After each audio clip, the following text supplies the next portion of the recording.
Hello everyone, welcome to my YouTube channel E Studies. तो आज का हमारा टॉपिक है वेलोसिटी, जैसे हम कहते हैं स्पीड विथ डायरेक्शन। सो हमारे प्रीवियस वीडियो में हमने डिस्कस किया था कि स्पीड क्या होती है। So speed of any object is defined as the distance travelled by it in unit time. So speed basically distance covered upon time taken होता है, कुछ स्पेशल नहीं है। आप सब स्पीड कैलकुलेट करना जानते हैं। मान लीजिए कि कोई ऑब्जेक्ट पॉइंट ए से पॉइंट बी तक ट्रैवल करता है और पॉइंट ए से बी तक की डिस्टेंस कितनी है, 10 मीटर की है, और उसे इस जर्नी में 5 सेकंड का टाइम लगता है। सो ईजिली आप बता सकते हैं कि उस ऑब्जेक्ट की स्पीड कितनी थी। उसकी स्पीड 2 मीटर पर सेकेंड की थी। आप सभी स्पीड से बहुत अच्छी तरह से परिचित हैं। तो अब हम बात करते हैं वेलोसिटी की। So velocity of any object is also speed with a definite direction. मतलब स्पीड को अगर हम डायरेक्शन से कंबाइन कर दें तो वो वेलोसिटी बन जाएगी। सिंपली इस एग्जांपल के थ्रू हम समझते हैं। मान लीजिए यहाँ ए हमारा रेफरेंस पॉइंट है और हमारा ऑब्जेक्ट ए से बी तक की जर्नी करता है। वो ए से बी तक बहुत सारे पाथ के थ्रू पहुँच सकता है, first path, second path, third path और इनफाइनाइट नंबर ऑफ पाथ। यहाँ पे मैंने कुछ पाथ आपको बताए हुए हैं। तो वो ए से बी तक अलग अलग पाथ के थ्रू पहुँच सकता है। अगर आपको पाथ लेंथ पता हो और आपको टाइम टेकन पता हो तो आप उसकी स्पीड भी इजीली कैलकुलेट कर सकते हैं। लेकिन अगर मैं बात करूं डिस्प्लेसमेंट की, तो अगर वो फर्स्ट पाथ के थ्रू अपनी जर्नी कंप्लीट करता है तो भी उसका डिस्प्लेसमेंट सेकंड पाथ ही होगा। अगर वो सेकंड पाथ के थ्रू अपनी जर्नी कंप्लीट करता है तो भी ऑब्जेक्ट का डिस्प्लेसमेंट सेकंड पाथ ही होगा। थर्ड पाथ के थ्रू जर्नी करता है तो भी डिस्प्लेसमेंट सेकंड पाथ ही होगा। Because you all know displacement की डेफिनेशन ही है the shortest difference between or the shortest path between final and initial position, right? तो डिस्प्लेसमेंट हमें एक डेफिनेट डायरेक्शन देता है। सो वेलोसिटी क्या होता है? Velocity of any object is basically the displacement of that object in unit time. So velocity is simply displacement upon time. Velocity को हम स्मॉल v से डिनोट करते हैं। It's SI unit is metre per second. It is a vector quantity because as you all know displacement is a vector quantity, so velocity is also a vector quantity.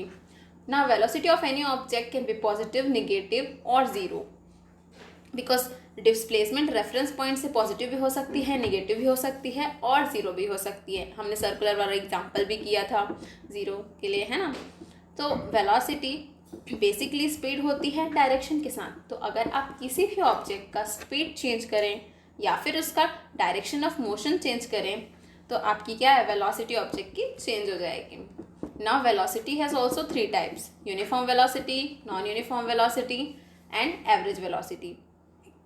तो uniform velocity क्या होती है?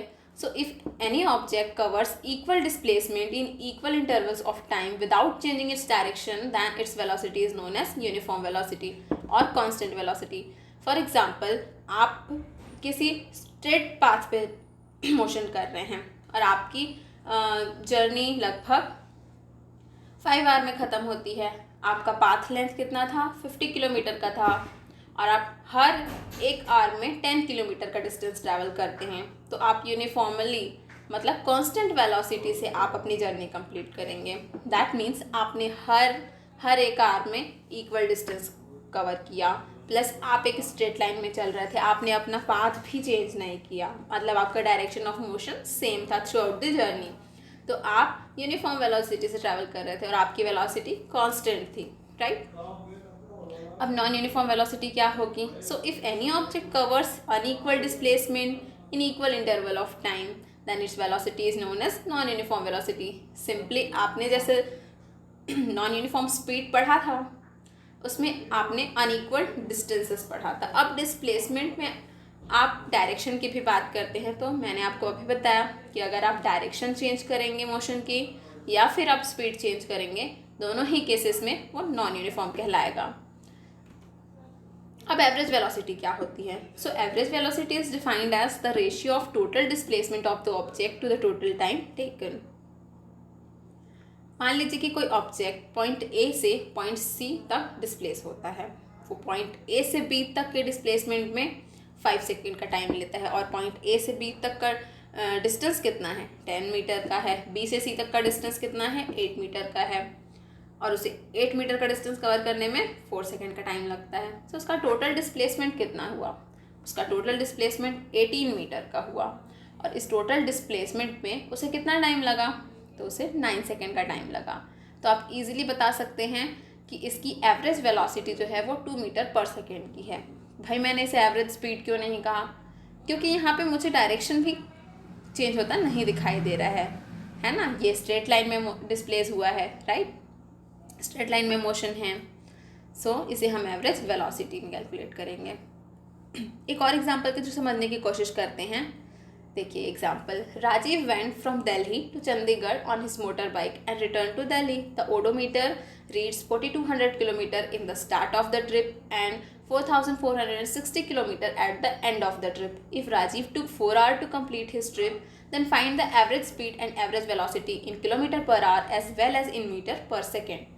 So Rajiv Delhi से Chandigarh trip पे जाता है और वापस दिल्ली आ जाता है। अब ओडोमीटर से तो आप सब परिचित हैं, आप सभी जानते हैं ओडोमीटर सबकी गाड़ी में होता है, राइट। तो ओडोमीटर जो है वो स्पीड को रीड करता है बेसिकली। तो जब उसने जर्नी स्टार्ट की तो ओडोमीटर की रीडिंग कितनी थी? 4200 किलोमीटर। और जब ट्रिप एंड हुई तो उसकी रीडिंग कितनी थी? 4460 किलोमीटर। और उसकी जर्नी कंप्लीट करने में टोटल 4 आवर का टाइम लगा। तो अब हमें एवरेज स्पीड और एवरेज वेलोसिटी कैलकुलेट करनी है। तो भाई राजीव ने टोटल कितना डिस्टेंस कवर किया? अगर हम ओडोमीटर की फाइनल रीडिंग से इनिशियल रीडिंग को माइनस कर दें तो हमें पता चल जाएगा कि उसने टोटल कितना डिस्टेंस कवर किया। उसके बाद उसे टोटल टाइम कितना लगा? तो उसे 4 आवर का टाइम लगा। तो उसकी एवरेज स्पीड कितनी हो जाएगी? So total distance covered upon total time taken. यहाँ से आप दे सकते हैं 260/4 = 65 किलोमीटर पर आवर। अब हम किलोमीटर पर आवर को अगर मीटर पर सेकेंड में चेंज करना चाहते हैं तो हम उसे सिंपली 5/18 से मल्टीप्लाई कर देंगे। तो कैलकुलेशन के बाद हमारी एवरेज स्पीड कितनी है? 18.05 मीटर पर सेकेंड। अब हम इसकी एवरेज वेलोसिटी कैलकुलेट करना चाहते हैं तो उसके लिए हमें फॉर्मूला पता है, total displacement upon total time taken. तो उसकी टोटल डिस्प्लेसमेंट कितनी थी? आप जानते हैं राजीव ने दिल्ली से स्टार्ट किया, चंडीगढ़ तक गया, चंडीगढ़ से अगेन दिल्ली तक आ गया। सो उसकी टोटल डिस्प्लेसमेंट तो 0 हुई, इसलिए हम फॉर्मूले से जानते हैं कि उसकी एवरेज वेलोसिटी कितनी हो जाएगी? 0 मीटर पर सेकेंड। अब हम अपने अगले वीडियो में चेंज इन वेलोसिटी की बात करेंगे और एक नए टर्म के बारे में जानेंगे जो है एक्सेलरेशन। तो हमारे ऐसे अच्छे वीडियोस देखने के लिए हमारे चैनल को लाइक, शेयर एंड सब्सक्राइब ज़रूर करिए। Thank you very much.